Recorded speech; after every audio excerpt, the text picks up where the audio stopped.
What's up, everybody? This is Mike Whitmire, co-founder, CEO of FloQast, inactive CPA.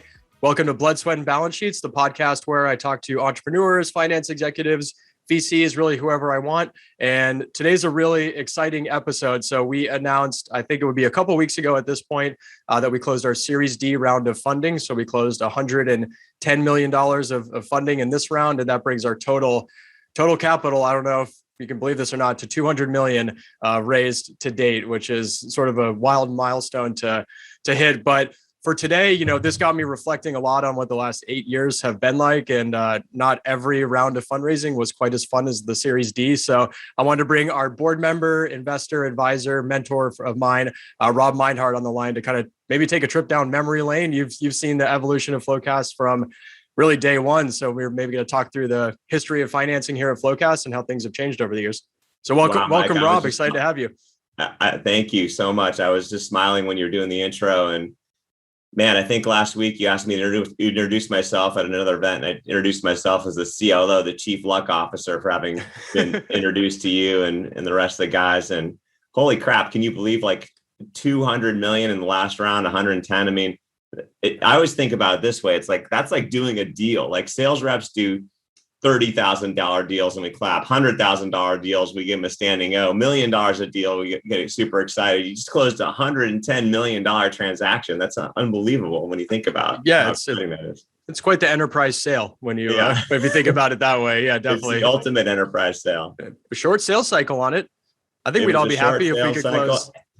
When you have a great product, it's easy to sell, Mike. It's true. It does sell itself. That's a bit of, I would say, what's changed over the years is we have such happy customers and such a great product that the business does sell itself. And upfront, it wasn't like that, right? It was me trying to sell you guys on the pain and the solution and all that. So let's take it back. Actually, you got into the picture a little bit like a year into me kind of marching around trying to make this happen. So I'm going to give you the context of what it was like in the pre-Rob days. So you have a sense, and then I'd love to hear from your perspective around what it's been like, kind of seeing the company and really myself evolve also over the years. So I quit Cornerstone, right? I was just a senior accountant, had like a little bit of money in the bank, not a ton. I think I was sitting on $25,000 worth of options from Cornerstone, and my wife was working in sales, so we were on a personal level, just basically like month to month, paycheck to paycheck, like making it work.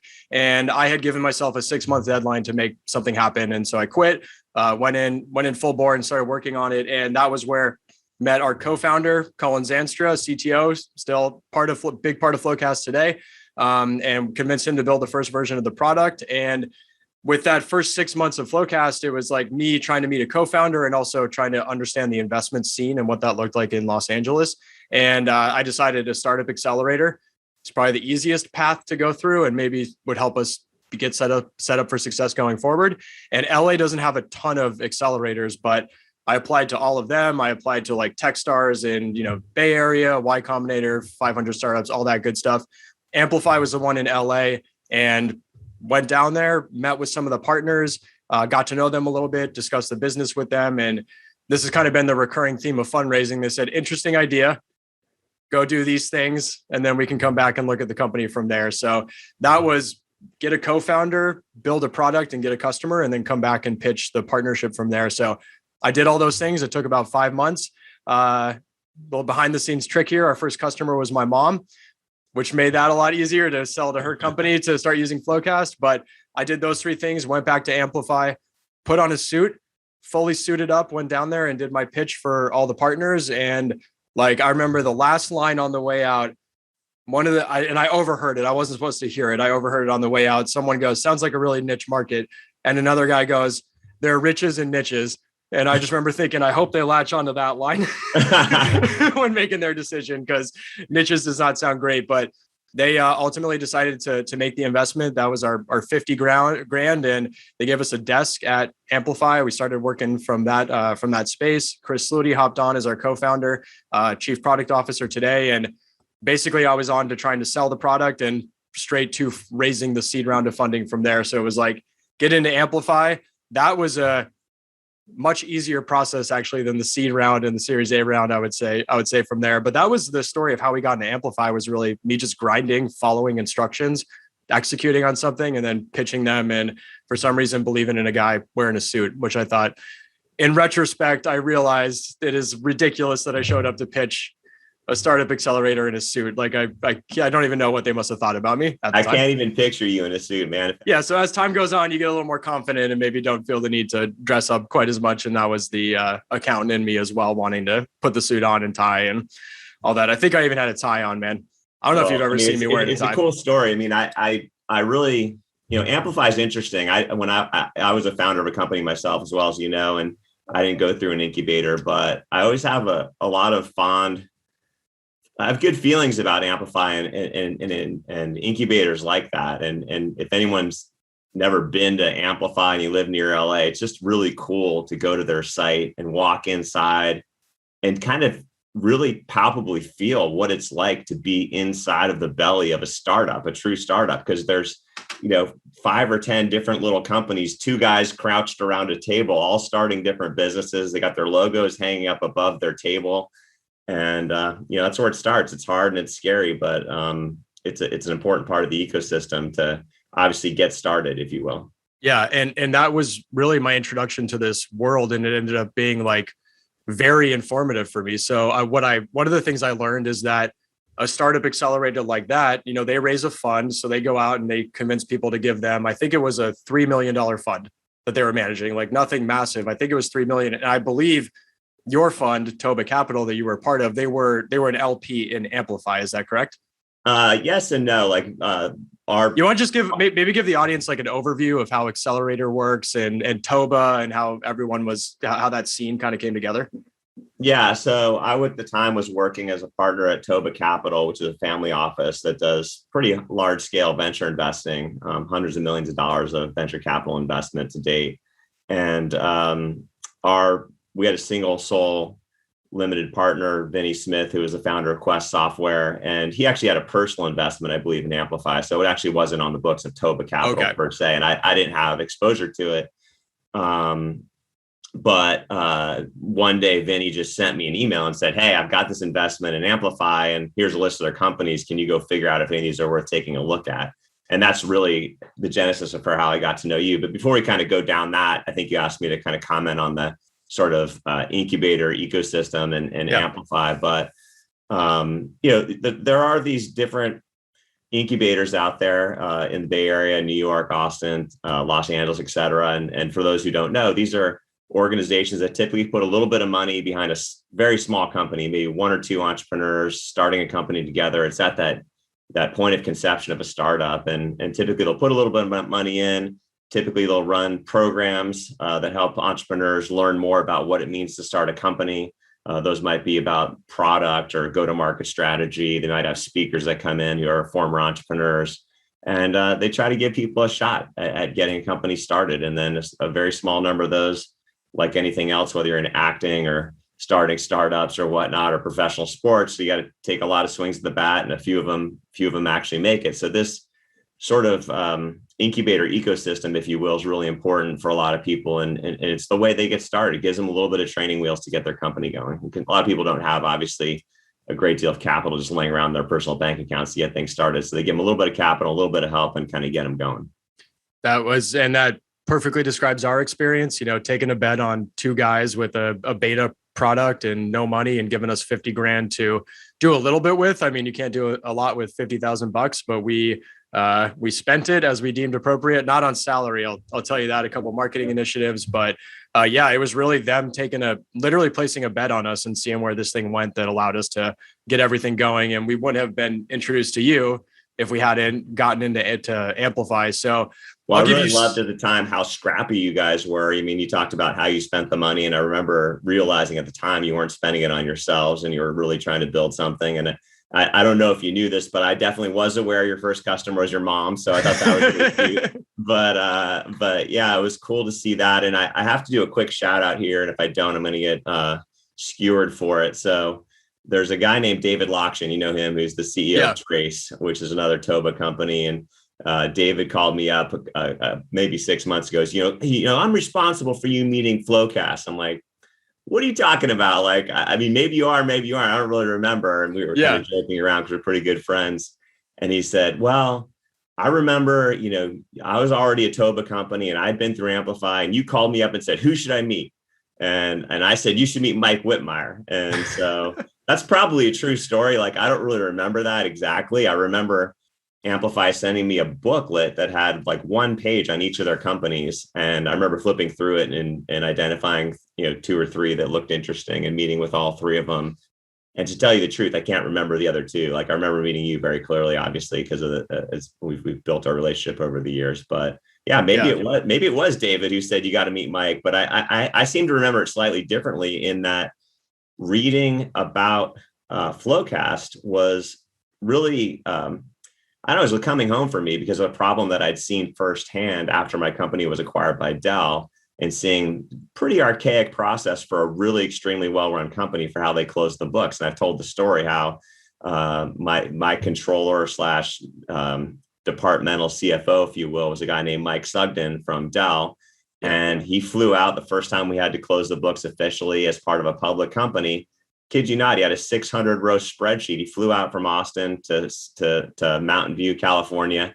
And we sat in my office for a day and a half. We went through a 600-row spreadsheet. We had to put our initials behind each different thing that we had done to properly account for our business. And that was basically their close process at a microscopic level. And so when you guys showed me the automation that you're putting in place and how you plan to make this problem go away, that was something that I'd seen firsthand. That's why I wanted to meet with you guys initially. So I remember that being one of the big things you and a lot of the other partners had experienced the pain point, not as a CFO, but as a CEO, waiting on your numbers to be able to run the business. Challenge I had is, when you think about your first two major quote unquote institutional investors, myself and also Gary Swart from Polaris, both of us had operating backgrounds. So we'd seen this stuff firsthand versus a lot of other VCs who maybe, come to it from more of a finance, investment type of background. It's so spot on. Our idea resonates with people who were affected by the close so much more than those who weren't. It's a hard problem for me to describe to non-accountants. I still struggle with it to this day. You kind of have to live in the world. But if you're a CFO, CEO who's waiting on these numbers, you understand the pain point simply for waiting for all of that info. But like in LA, I'm pitching angel investors as part of trying to raise the seed round of funding. So we get into Amplify. They have a great investor network. They start introducing me to a ton of people, and it's angel investors. And I'm just hearing no, because we're not a cool business. We're in LA, and there are much cooler things that people can throw their money at. And I became convinced that rich people like throwing 25 grand or 50 grand here and there at companies, like just so they can tell their friends that they're an angel investor. And I invested in this cool social media company or whatever. Maybe I just came up with this to make myself feel better about hearing no over and over again. I don't know if it's true, but like that was kind of my sense with the LA investor scene is not accounting, workflow automation was not their top priority. I think that's true. I mean, ultimately, like investors, whether they're professional investors or individuals, have to resonate with the idea to a degree. And so obviously a lot of the consumer plays tend to resonate more with individual angel investors. So I think that's definitely true. I think there's like a sexiness component that goes along with that. And at the same time, I learned pretty early in my career that you can make a lot of money from the mundane and the back office and the markets that people aren't paying attention to. And I remember specifically in starting my company Case, my business partner and I, Marty, we specifically looked for a market opportunity that wasn't overly contested. If I told you I was going to go out and start the next social media company or the next streaming music company or something like that, like these are incredibly hotly contested, or e-commerce company, these are incredibly hotly contested markets. And we used to jokingly say, like, we're not smart enough to go after one of those. We want to go into a market where the rest of the competitors aren't necessarily the smartest guys in the room. So we said it a bit tongue in cheek because, a lot of these startups and companies that reach some modicum of success, they obviously have pretty talented leadership teams, but we like these mundane spaces that have demonstrated the ability already to attract a certain buyer population that are willing to it's pretty simple. We want to find buyers who are willing to write checks for software, and that can happen anywhere.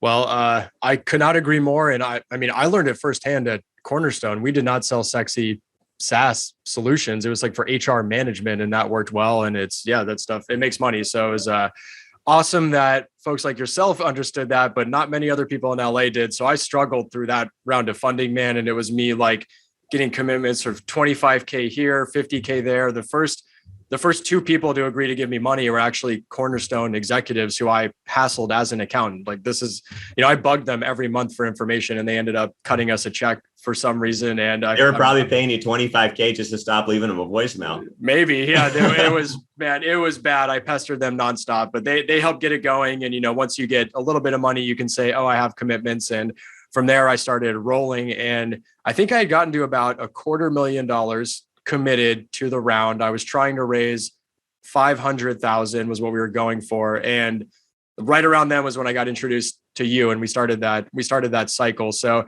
you already said Vinny asked you to reach out to Amplify. You were looking through the list of companies. Apparently David Lockshin's trying to take credit for you having made the investment here. We love David. We love him. Yeah, no, David's great. And I'll tell a quick story.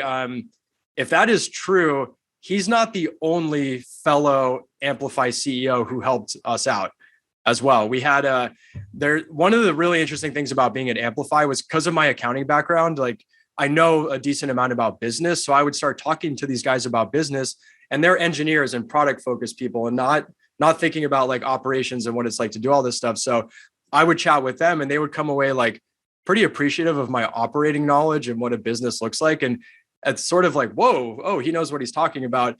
But I don't have that opportunity to have those conversations with VCs. So that side isn't really like seen up front. And another guy, Erez was his name. We had gotten a no from a VC. And then he met with Erez for a half hour. And then the guy changed his mind. And I was like, what happened? And he was like, Erez would not shut up about you guys. Like nice. He was like, they're amazing. How are you not investing in them? Like, I know it's not a cool idea, but like those guys are going to build a huge company and you should give them money. And so he's another CEO who sold a VC for us. And that guy ended up putting money in and has done well with FloQast. Well, it's kind of interesting, seed investing is pretty different than late stage investing. Obviously, like we're just closing out this large round that you were talking about earlier with some really cool investors. I'm very excited about that, but their process for identifying an investment is pretty different than what we went through in the early days. And I think it's worth recapping a little bit because it goes back to that idea of just simply money changing hands between a buyer and a seller. Yeah. And, when I first met you, it was pretty clear you understood the domain very, very well. It was clear that Cullen, could build software. And so there really wasn't any substantive due diligence on could these guys build a product in the space. We believe that you could be successful doing that.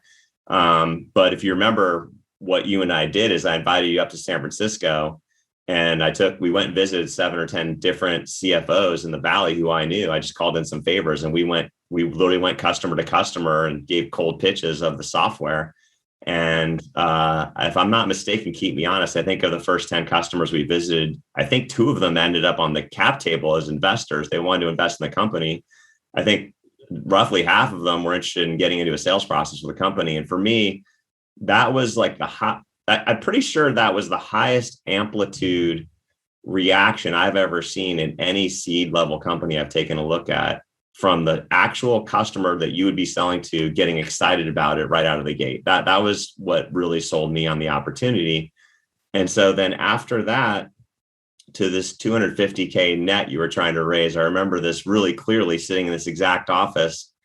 I called up Vinny one day and I just said, hey, Vin, like I met these guys, Mike, FloQast, et cetera. I told them the story. I said, they got a couple customers. One of them's their mom. Like, I don't know if they're really going to go anywhere, but like, I really believe in Mike and I believe these guys understand the market opportunity. What do you think about just throwing them 250K and seeing what they can do? And then if they can make progress, we can give them a little bit more. And Vinny's, and I said, would you be interested? I'm like, I said, yeah, I'd be interested, but he said, I want to meet him first. And so then we set up a meeting between you and Vinny. It turned out to be, I can't remember why I couldn't make the meeting in person, but I ended up not being able to make the meeting. But I'm like, why don't you go anyway and go meet Vinny? Because that's the important thing. And maybe you should tell that part of the story. Yeah. It's pretty interesting. And it was with Doug Garn as well. Yeah. So Doug was hired as the CEO of Quest and then was a partner at Toba, right? Kind of like a operating type partner. So I went down there and they invited me to their place. So once again, I show up in a suit, ready to go. And I show up, and it's not an office building, right? It's Doug's house that I'm invited to. And so I'm walking in, and we're down in Orange County now. And the door opens, and Doug and Vinny are there in t-shirts and shorts and sandals, just hanging out, having a great time, just like chilling at this beautiful Entourage house style on the big patio, right? Big patio. He had purchased 2 lots next to each other, adjoined them, and so he somehow had like a half an acre with an ocean view in Orange County. It was one of the most unbelievable houses I've ever been to. And so, you know, I'm like kind of orienting myself, and they're like, "Hey, we got some sandwiches over there. You want to grab a sandwich?" And I'm like, "Sure, okay, cool." So I grab a sandwich and start eating it, and I open up my iPad and start to go through the PowerPoint pitch, and Vinny cuts me off like literally maybe 7 minutes into the thing, and he's like, hold on. So you're telling me for 15 grand I could have had my financial statements faster? I'm like, yeah. He's like, okay, what do you want? How much you want to raise? 1.3, right? It was just literally like 1.3, and I was like, whoa, I was not planning on doing that. So let me think about it a little bit. But yeah, it was amazing to go from like hearing no so many times to, you know, you getting interested, getting good market feedback, communicating it to the head of the family office, and him just making a decision within like 7 minutes of, you know, meeting me and understanding the pain point a little bit more. Well, I remember calling you after that meeting, and I said, "Hey, Mike, how'd it go?" And you're like, "I think it went pretty well." And I said, "Well, tell me more." And he said, "Well, these may not be the exact numbers, but he said something like he wants to give me $1.25 million. I'm like, and we'd only ask for 250, which to me, you know, it's a recurring theme with you, Mike. You walk in with an ask and you walk out with more. That has happened every round of funding so far. Yeah. I was sort of blown away, because it is like when an investor likes something and they have the money to do it, they'll make a decision quickly and place a bet and bet on us. And yeah, I'm so grateful that you found us and decided to provide the advice and take the bet on us. And it's like literally was the jump off point for why we're here today. So we ended up closing the round after that. I'll tell you another random funny story coming out of that. Chris had driven me down, and I think we're going to talk about this a little bit later. So I wasn't driving at the time because I have epilepsy and I'd had a seizure and I wasn't allowed to drive. So Chris drove me down, and I was like, "Chris, you're not coming inside. I'm taking care of this. I'm taking care of this." Like at that point, the only thing he could have done was blown it, and I would have been furious if something happened. So I was like, he's like, "No problem." So he went and got a sandwich somewhere and chilled in his car and like let me do the pitch while that was going down.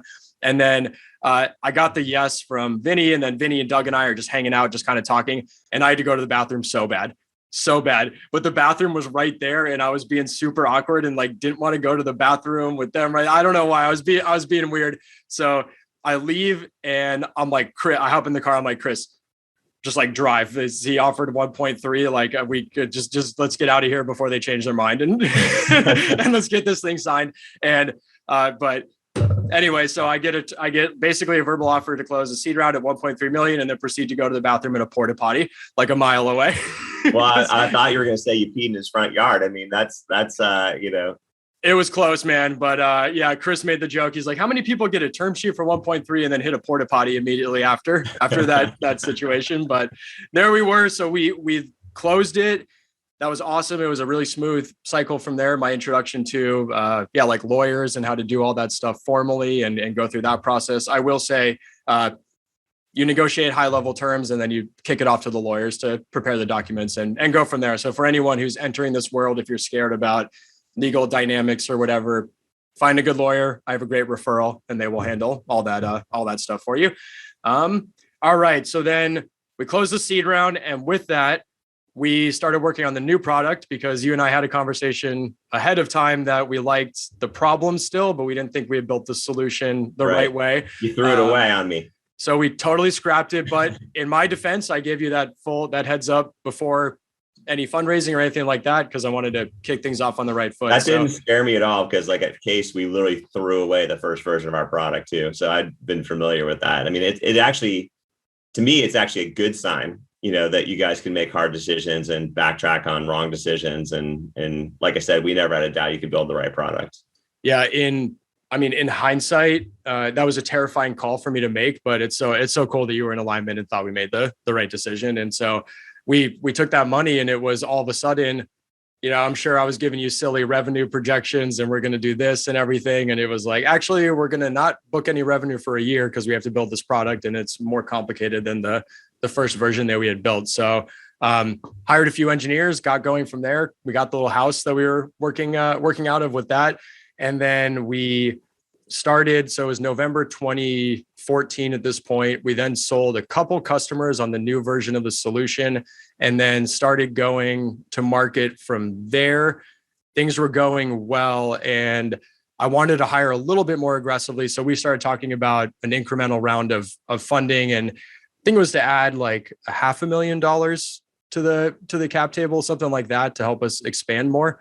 And we had set up a pitch with the partners in the meantime to do that. So this is the unfortunate story. I'd love to hear it from your side of the table. So we were preparing for the pitch and I was chatting with Chris and Colin about it. And we were just going through stuff and I was getting like really stressed out about everything. And this is where back to my epilepsy. So I ended up having a seizure kind of like with all the stress that was going on. And so that happened. I went to the hospital. I got out of the hospital. I come back and it's like 3 days later and I'm throwing up. I'm like throwing up on my couch. I'm talking to Chris and Colin, trying to prepare for the pitch with the whole partnership the next day. Cause right, like to date, it was me talking to you, talking to Doug, talking to Vinny very much. But all of a sudden I have to get up in front of like 15 partners and I'm terrified and really nervous about it and preparing. And I'm just like throwing up. And finally my wife, Allison, she's like, we're going to the hospital. We need to get this figured out. So I get admitted and it turns out I had acute renal failure going on at the time. So I was like days away from dying. It was kind of insane, but I was like, really, part of the reason I didn't go to the hospital sooner was I was like, I got to go do this pitch. I got to get down to Orange County and go do it. And I was really concerned that you guys would view it as like, I don't know, a sign of weakness or like, is this guy going to be able to run a business if he's having seizures all the time? Like what's going on right now? So I was really concerning to me. I ultimately had to make the call to you guys, obviously, and let you know I wasn't going to get out of the hospital and come pitch you. So I'm curious, when you guys got that email from me, like, what were you thinking? Well, it's interesting. Like, I think I've gotten smart enough over the years to not trust all my memories because part of what you just described, I don't remember exactly the same way, but I think I was kind of conflating the first money in with this second little piece that you guys needed as one thing. But I definitely remember getting a call and finding out more about your seizure issues and whatnot. And I sort of feel like some of the other guys and I just decided to ignore it. Basically, like we were worried about it, but we just, the money wasn't huge at that moment and you guys were making good traction and we just kind of put it under the rug, to tell you the truth. But I think it points to like a bigger issue, which is, I know you had a physical, ailment and whatnot that was underlying it, but at the same time, it's not out of the question that some of that stress triggered, obviously. Mm-hmm. And, I think people's big fear in starting a company a lot of times, or pitching a company or going out on limb, is that stress that comes along with it. And it's real and it's palpable. And sometimes it manifests itself in something extraordinarily disruptive, like you're describing. Other times it manifests itself in dumping a cup of water on your investor's lap at a lunch. But man, I think it's, and I used to tell the story how I'd walk around with like a bottle of Pepto-Bismol in my car on my desk and next to my bed, and I literally would just take a swig of it like every couple hours. Yeah. Because at that point you set it up yourself. You had limited personal savings. You relatively newly married, had a wife who was making money to pay the bills, and you sort of have the weight of the world on your shoulders, right? And you've got your co-founders who are depending on you, and all that stuff. Like it definitely, it's physically gut wrenching to be the person running the company and finding the investment and just driving all these operations. So I totally get it. And I don't think that really dissuaded us too much at that point in time. Yeah, and I remember you guys replied with health first. Don't worry about it. We'll chat next week. And it was like, wow. Okay, I was, so I got to relax a little bit and everything ended up working out fine, obviously. So yeah, you've been amazing since then. I mean, I don't think you've had any of those issues since then. So some lifestyle changes were in order, which was all good. Yeah, just sleeping more, eating better. That right there kind of turned things around for me. So it also helps when your company's just absolutely taking off and doing amazing, which, is the case now. So now all is good, but we can move on to the Series A round, which was, seed was tough because that was me getting no's from people all over LA. And finally you came along, you believed in us and got the check written. So that was amazing. Then we started getting some traction, getting some customers, and it was time to go do our Series A to really go big with it. So you really drove most of that. It was you and Amplify providing introductions for me kind of at that next stage of investor.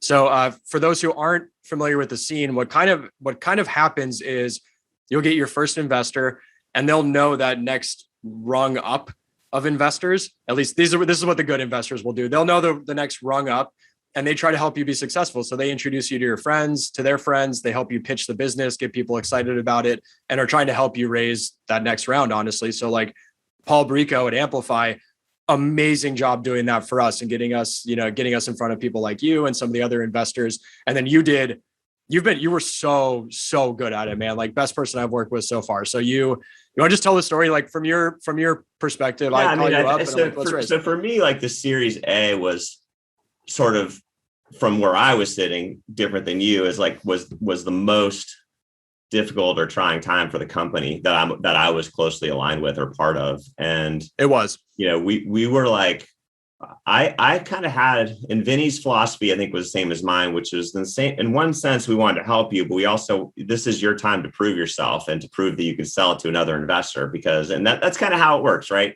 You get your best valuation when you're working with a current investor and you can go convince other guys to come along and pay even more for the company. And so we made a lot of introductions. That's true. And that's for sure. And we helped you with the pitch deck and that sort of thing. We kind of said, now you go out and pitch it, right? I mean, I didn't attend any of those meetings or anything like that, at least initially. And so I remember for weeks you were out pitching companies, and there was some traction, there was some due diligence, but there was nothing kind of firm taking shape except for maybe one or two things that looked somewhat interesting that later didn't work out. But I remember going to Storm Ventures. I'm not going to name names, but it was, they're not my favorite firm in the world. Let's just put it that way.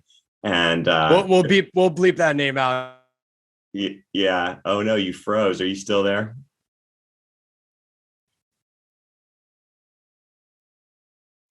Oh no, he's frozen. You can still hear me, I think. It's actually kind of a good point, because I mean, I'm still listening to everything. And he said that we were gonna cut the part about Storm Ventures. Just I know, but I think he should don't want to burn bridges. I can't stand those guys. Not the last part I just said, but I hope. I thought I was bleeping myself by not putting the guy's name in here. I can't wait to hear the story now. Oh, there you go. You're on mute, Mike. Sweet. I'm back, being recorded.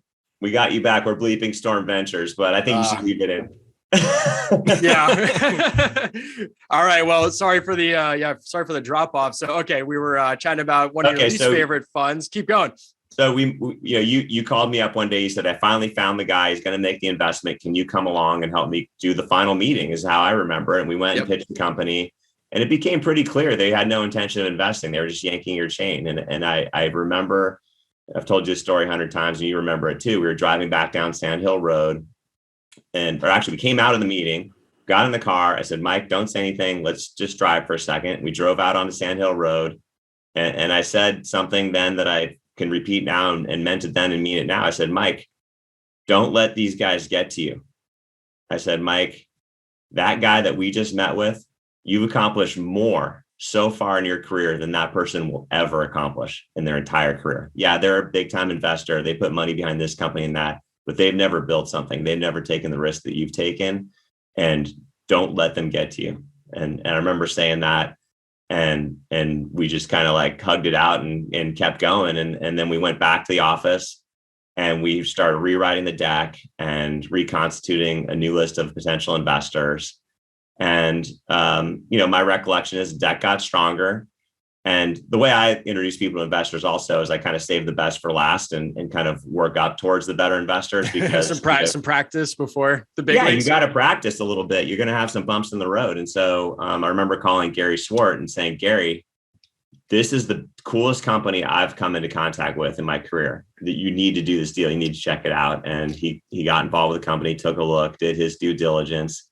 And like anything, I think he might have been on the fence for a while, and he finally was like, nope, I'm going to do it. And if I remember correctly too, he had just done a deal fairly recently before that. So he was like, I don't know if I have room on my dance card. I'm a pretty new investor, et cetera. He did the deal. Gary and I are longtime friends, and we've been part of things together in the past. So that was a pivotal moment for the company, because that was the first really big check that got put into the business. And, Gary, as you know, is an incredible board member and mentor and friend and somebody who can help the business as well. So many times did he come in and get his hands dirty, helping with go-to-market strategy and whatnot. So yeah, he's been huge for us. And having go-to-market strategy sessions, like sitting down with him for hours at a time.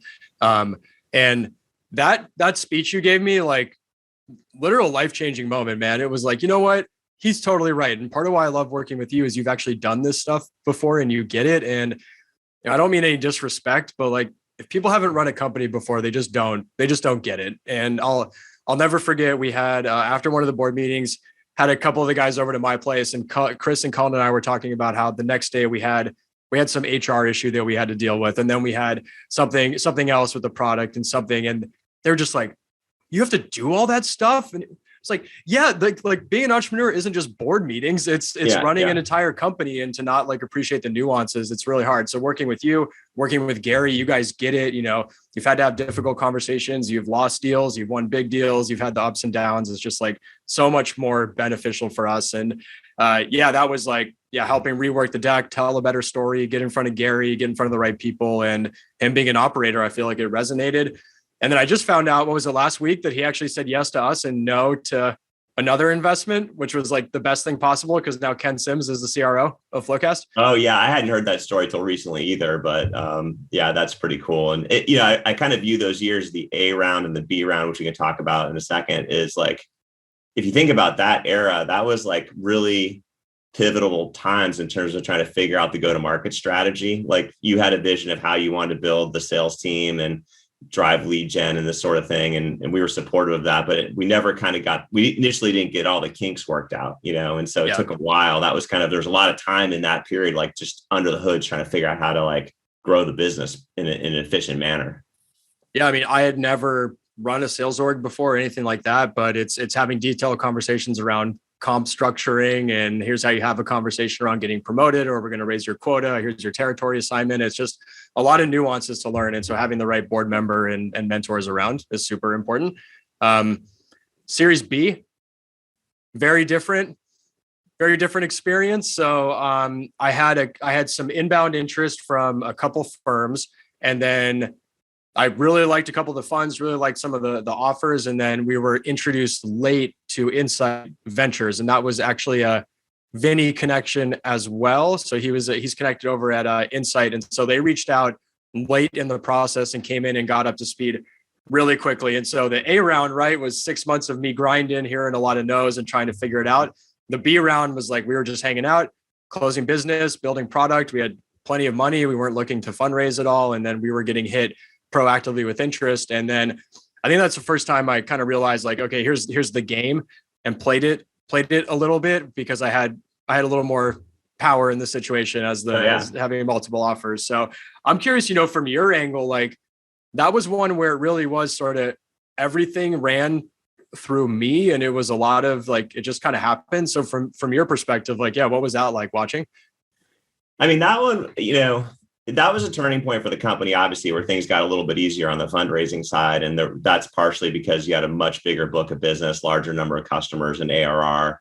I think it also really, you'll see a theme throughout this for people listening to this podcast, that like relationships matter so much. Yeah. I was really tight with Gary at Polaris, and obviously Vinny was incredibly tight with Insight. And not that you would invest in somebody, or as you say, I wouldn't make a $1 billion decision for a friend, but there's a certain amount of trust and respect that goes along with that. And people can communicate with each other about why they like a company and actually believe each other when they're close friends. So, I think that made things a lot easier.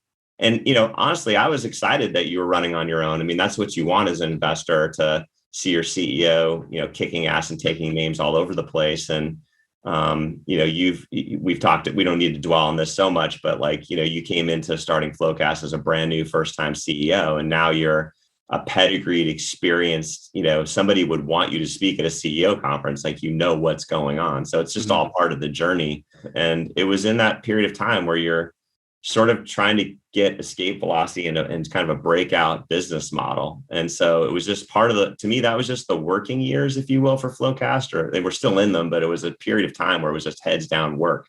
And so Insight was smart enough to follow Vinny into that deal. And they've done a lot of other stuff together in the past. So that made total sense to me. Yeah. So that whole process was probably 6 weeks.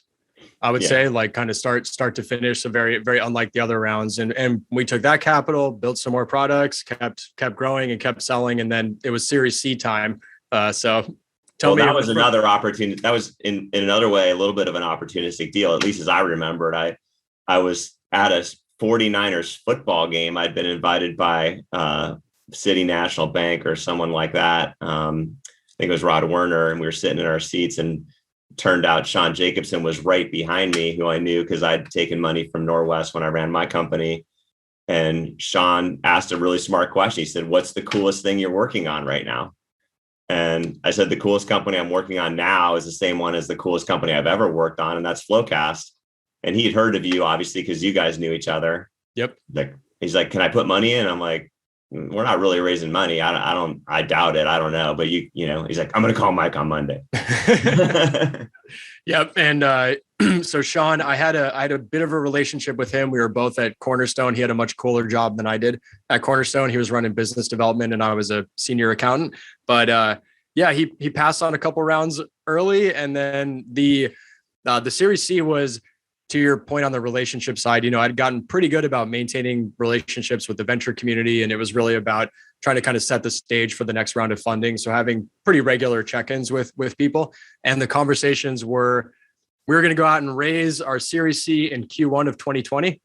And we would have closed right around March or April of 2020, which it's like the worst possible time to close a round of funding in the last 10 years that's been out there.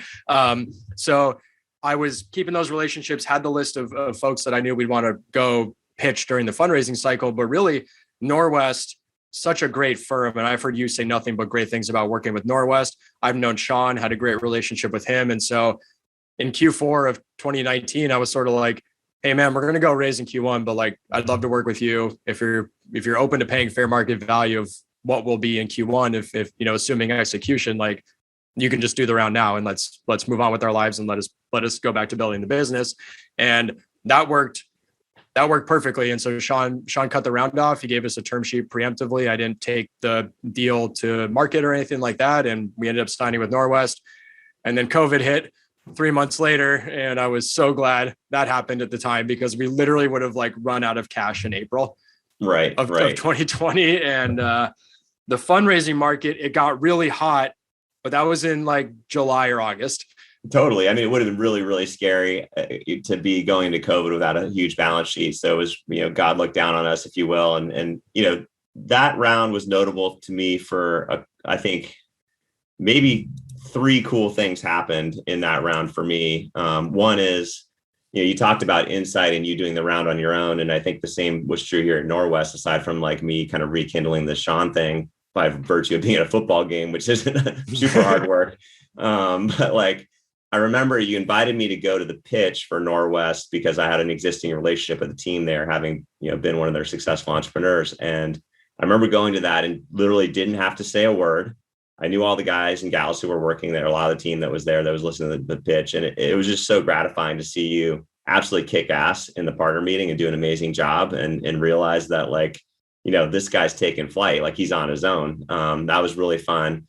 Another, since we're on the memory lane, anecdote or kind of framing of this podcast, you remember, like, right after the pitch, we walked out into the lobby, and the first thing I did is I spilled my entire plate of food on the middle of the lobby of like Norwest Venture Partners, which wouldn't be a FloQast round without spilling stuff. Yeah, like a whole plate of like Indian food on the floor of their like whatever marble lobby or whatever, which was kind of funny. But then Sean said, why don't you guys wait downstairs, if you remember? And when you put us in a conference room downstairs, I've been part of closing a lot of venture rounds in my career. Never seen this happen. We went downstairs. You and I were sitting down there eating lunch. And after like 20, 30 minutes at most, Sean comes down with the term sheet in hand, signed by himself and approved by the partnership. And he's like, because we had been pretty clear about this preemptive round and what it would require from a valuation standpoint. He's like, I got you guys everything you wanted, sign here. And that was just so cool to like see that kind of support. And it's true to Norwest style. Like, they're a really honest firm. Yeah. And you were really honest with them, and you gave them the bogey they needed to hit. They hit the bogey. We signed the term sheet, and we all went away happy. It was a great experience. And yeah, Norwest, just like gold standard firm. They've been great to work with ever since then. And yeah, we haven't touched on the spilling enough, but I'll throw out a couple anecdotes. Before closing the seed round with Rob, we went to kind of a closing dinner like the night before. And it was actually the first time I think you had met Chris and Cullen as well. It was sort of a get to know them. And so I have my iced tea, and I proceed to spill my iced tea all over the entire table. And then it, of course, is right in the direction of Rob. And so it goes all over Rob's lap, in addition to covering the table. You still signed the term sheet, though, and we were good, good to go from there. I don't even think I've told you the insight one. Like, when I signed that term sheet on site in New York City, we happened to be there for some other event. So kind of as like a cool ceremonial thing, I showed up and signed the term sheet. I proceeded to spill a glass of water in the conference room there as well. And then we're going to talk about the Series D now, but that board meeting with our new board members, it kicked off too perfectly, right? I have my laptop in front of me. For some reason, I got a glass of water and decided to put it behind my laptop so I couldn't see it. And I'm like, all right, ladies and gentlemen, I'm excited for our board meeting. I moved my laptop forward like 3 inches and spilled the entire cup of water all over the table to kick off the board meeting. And it's like, perfect. That's how we do it around here every single time. So I think I had to crack a joke with George and be like, welcome aboard. If we didn't spill something. That was so funny, because I mean, literally almost electrocuted all of us too, because it felt like right near the socket where all the laptops are plugged in. But it was so bad. So I'm clumsy and spill things and whatnot, but it works out for us. Yeah. No. Well, now, I mean, I'm sure you're going to shift gears to the Series D. This is the big news and super exciting stuff to talk about. Yeah, exactly. So the Series D, the way this came about is we're very well known in the VC and the kind of private equity space, because so many portfolio companies use FloQast. That's just an area that we are basically the de facto solution in the VC world. And so since now a lot of these funds have like 20, 30, 40 portfolio companies closing on FloQast, they're hearing very proactively about how much the companies love FloQast. And so in addition to me maintaining these relationships and kind of just having those in place, then we started getting aggressive, proactive interest from companies, from firms I hadn't spoken with before, but they heard such good things from our clients that they were ready to cut us a check. And so one fund reached out. They're basically like, we're ready to cut you a term sheet and go.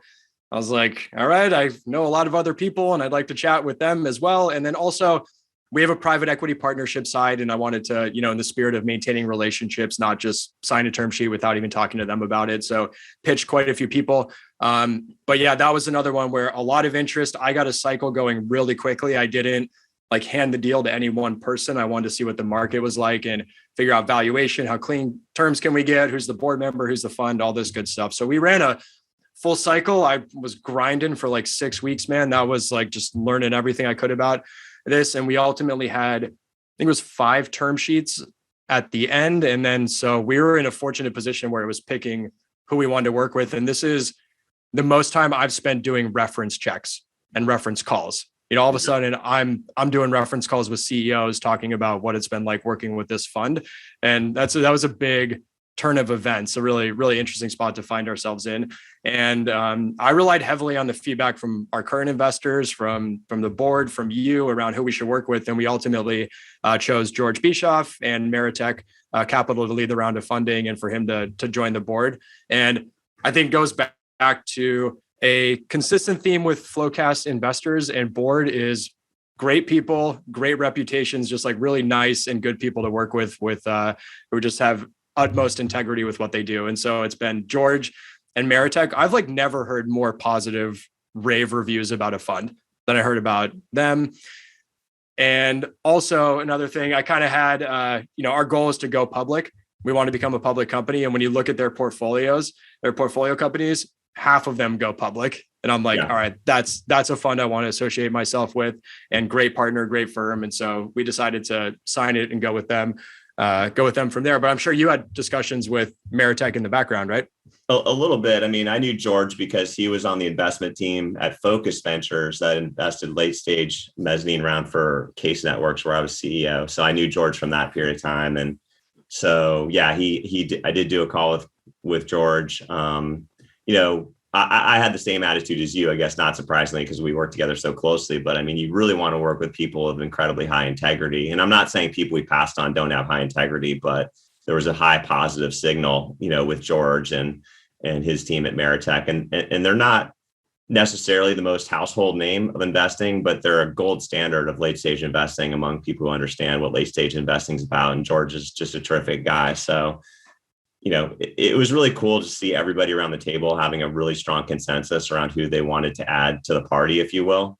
When you have all the board members, if I remember correctly, Mike, keep me honest, I think we talked it out around the table at the board meeting, and everyone really, really liked George and liked Meritech, and getting that deal done at a fair value was a great opportunity. And I know you'll talk about the other firms that are coming in as well. To me, it's just a huge turning point where FloQast has incredible escape velocity, is coming into its own, in my opinion, as a truly remarkable company, something that's really changing the whole market that it's participating in.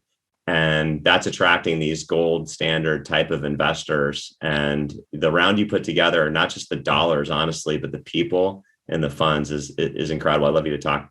I know I'm not interviewing you, but you should talk about that. No, for sure. Yeah, I think, and it came together in kind of a boneheaded way. I was like, that was a really interesting situation we found ourselves in. So yeah, we had 4 or 5 different term sheets. And so I put a presentation together. We called a board meeting and I ran through the options. And, I had my proposal I was going to make, but I wanted to hear what everyone thought around the table. And it was unanimous. George is great. Meritech's great. Let's get them on board. My hesitation was, from a recruiting perspective, is that the name that's going to really help us get a lot of people to apply, or should we go with one of the other maybe more name brand firms that are out there? Ultimately, we decided it's more important the people we're working with on a daily basis on the board. We want to work with the right people. And so we went that direction. However, my boneheaded mistake, I think everyone will love this on the line. So I'm an accountant auditor, right? You'd think I get numbers right, but we had 5 term sheets. It was all happening very quickly. I could not keep my numbers straight. And so what I did was when you raise a round of funding, you have a total amount. So 110 million is what we did, but that amount is carved up amongst the investors. And so if you're a good company, there's generally a bit of an argument around how much can I invest? I have the right to keep my ownership percentage. And so I want all of it, or blah, blah, blah. And so for this round of funding, 110 million, $1.2 billion valuation led by Meritech with participation from Sapphire, Redpoint, and all of our current investors. It came together beautifully and was a lot of fun. Yeah, it's a total all-star team. And it's interesting. We've already had one board meeting, and just the whole, I don't know, the types of things we're talking about and the dynamics are completely different in a good way, and kind of a rightful evolution, right? I mean, we were grinding through, go-to-market stuff, 2-3 years ago. And now we're talking about completely different issues that hopefully are helpful to you and the team. And, I couldn't be more thrilled to be part of this company. Like I said, chief luck officer, CLO, I'll take that title. Nah, you make your own luck in many regards, right? I guess so. I mean, it's, you and Colin and Chris are amazing. I've been so impressed with the rest of the team as well. Like I know so many people at FloQast who, they put their heart and souls into this company, and you've built a company, Mike, the idea that you started with, not only the software, but the by accountants for accountants, sort of just DNA, infrastructure level of the company, and just having CPAs in the business who understand the market and relate to the customers is an incredibly strong competitive weapon for the company. And it's super fun to be part of the business. I literally just I pinch myself. I literally love being part of it, and, not just coming to board meetings and working with you guys, in between board meetings, and spending time with people at all different levels in the company. Well, it's been an awesome journey, and yeah, things have they started tough, and it's gotten better and better, and hopefully we can keep this momentum going. I've got no doubt. Yeah, definitely. Well, thank you, Rob. Appreciate you taking a trip down memory lane with me from a fundraising perspective. It's a career highlight, Mike. Wouldn't have it any other way. It was great being with you today. All right, I'll talk to you later, probably like tomorrow or in an hour or something. All right, Mike. Take it easy. Later, Rob. Bye.